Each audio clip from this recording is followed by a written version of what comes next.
Hello all you adorable fluff butts out there. Kitthesoulless here, and today we're going to talk about something a little different and a little less dark, thankfully. You see, I've watched a lot of people become furries over the years. I've even let a fair few of them into the community myself. And while most people who are interested in anthropomorphics tend to find their way pretty easily, there are those rare occasions where I'll hear something like, "Well, I'd love to be a furry, but I don't have a character." So today I want to talk about what a fursona is, as well as a few misconceptions about them, and even the concept behind things like adoptables. Now, fursonas are fairly easy to explain at their core, but they tend to mean something a little different from person to person. For me personally, my fursona is a representation both of who I am, and, in a way, who I want to be as a person. He shares my personality, my wants, and my goals in life. He's very much a reflection of who I feel I am inside, and part of this is because I'm what's called a furry lifestyler. Though I'll go into what that means a little more in depth in another video. Now, for some, a fursona is nothing more than a character they portray, and honestly, that's fine. As I said before, it can mean different things to different people. At its core, though, a fursona is often what we use to represent ourselves within the community, from online avatars and the adorable art that we share with one another, to living works of art meant to transform the person wearing it into their character. A fursona is often how others in the fandom will recognize you, too. This alone makes them a rather important part of our typical day-to-day interactions within the community. But how do you get one? Now, I've run into several furs who are new to the community who had innocently believed that to have your own fursona, you had to buy artwork of them. Thankfully, though, this is a rather rare misconception and one that couldn't be further from the truth. Our fursonas are something we create, and because of this, each one is meant to be as unique as the person who created it.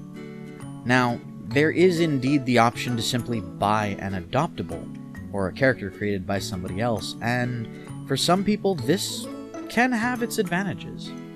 Adoptables can arguably be seen as a sort of furry starter pack in a way. With the purchase of one, you typically get a few simple pieces of art of that character, and sometimes you'll even get to name them.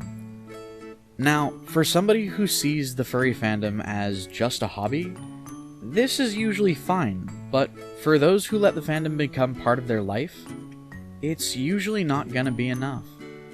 I've often been asked how to create your own fursona, since it can actually be a daunting task if you overthink it.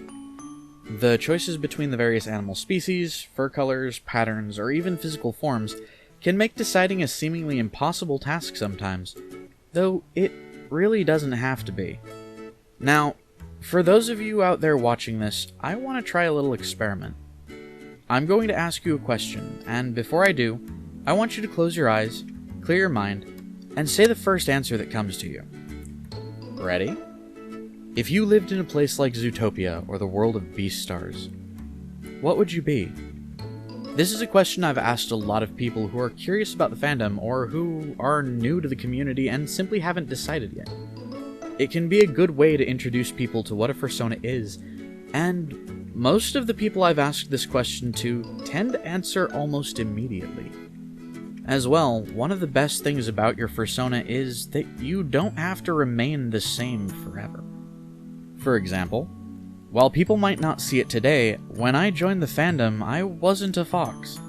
In fact, I was just a simple, shy little feral snow leopard, or snep, as a fair few in our community so lovingly call them. Over the years, I've changed little by little to better suit how I saw myself, transforming from a simple spotted feline to the four-legged, two-armed hybrid of fox and aardwolf that people know me as today. These changes can be something as subtle as changing the color of your fur, or adding a few unique markings, to something as drastic as changing your species altogether. The choice you make at first doesn't have to be something you're stuck with. Since it's meant to be a representation of you, it can grow and change with you as you learn more about yourself. Anyhow, that's going to be it for this one, but before I say my farewell for now, I want to know what you decided. If you're comfortable with sharing, answer my question down in the description. Either way, That's it for now. So until next time, everybody. Bye-bye.